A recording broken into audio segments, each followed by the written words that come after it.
Easy and cheap foam ruins.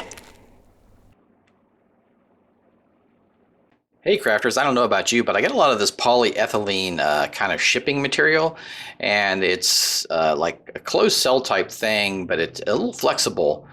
So it's unlike styrofoam in that way, but it has some great texture. So I measured these out a half an inch by 1 inch, and now I'm just going to cut them out into bricks. Okay, and look at that. What a great texture on there. These are going to make some great ruins. Okay, now I just have some cardboard here. I'm going to cut it out in kind of an ovoid shape here, or cut off the ends. And that'll be my base. And I'm just going to use my glue gun and cover up those corrugations on the base. So just go around with my glue gun. And then I'll add a little bit of texture on the top of the base here. That'll be nice, because it's going to be open ground, so it'll give a nice texture on there. So just kind of smear that hot glue out on the top there. Now I'm going to start gluing these bricks on. So I'll just use the hot glue gun and just start arranging them. So there we go. They stick really well with the hot glue. Remember, these are ruins, so you're not trying to make them too nice. I cut a little bit off that one, so it looks like a broken brick.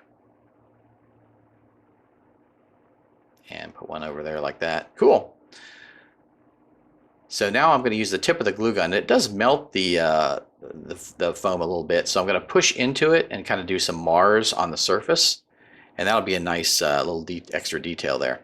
And then I'm going to cover the top with hot glue. That'll give it some extra strength because these aren't super strong, so that will give it some extra strength and stability. All right, nice. Here I did another one with a door arch. Really cool, really nice.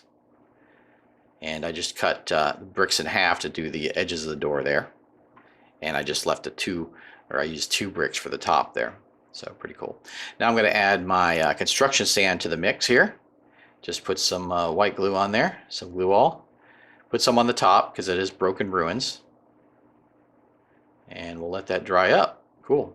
It's been dried and black bombed, and I painted the base with a dark brown, and now I'm going over with a lighter brown to kind of bring out the detail of the base.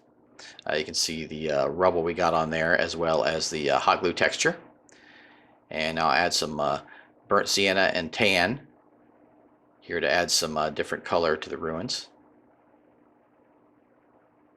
And I'm going to start kind of dry brushing this gray on over the top. And look at that texture. I love the texture on this. So fantastic. Just built right in. You don't have to do anything. And here we'll use our light gray and do some highlights here on the edges and then in the middle of some of the bricks. Wow, really pops that out. Now I'm going to use some pencil shavings. You guys have seen me do this before. I'm going to mix it with glue all, watered down glue all. And this will give a slush of these pencil shavings, which are perfect for flocking on bases. And I love it because what I do is I paint it after I put it on and it dries. And this will actually give some extra strength to this. This slushy will actually give some extra strength. So now it's dried up. I'm going to use a off green here and paint those patches of moss and grass that have grown into the ruins. So there we go. Really cool. So let's hit our table and get a look at these bad boys. See you there. Here are our ruins all set up in a nice scene. Really cool looking. Here's some adventures for scale.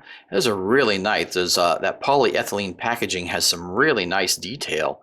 And look at that, the detail of the bricks. That's so fantastic. I really didn't do anything except a little bit of marring on the surface with the hot glue gun.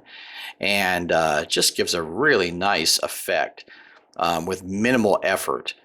Now, I don't think I'd build a whole huge building with these because they're not super stable. They are squishy, but when you add the hot glue to the top and you add the glue-soaked pencil shavings, it really stiffens them up a bit, and they're good for applications like this, perfect for applications like this. So I hope you enjoyed this, and another great way to recycle materials that were just going to end up in the landfill. Happy crafting, guys.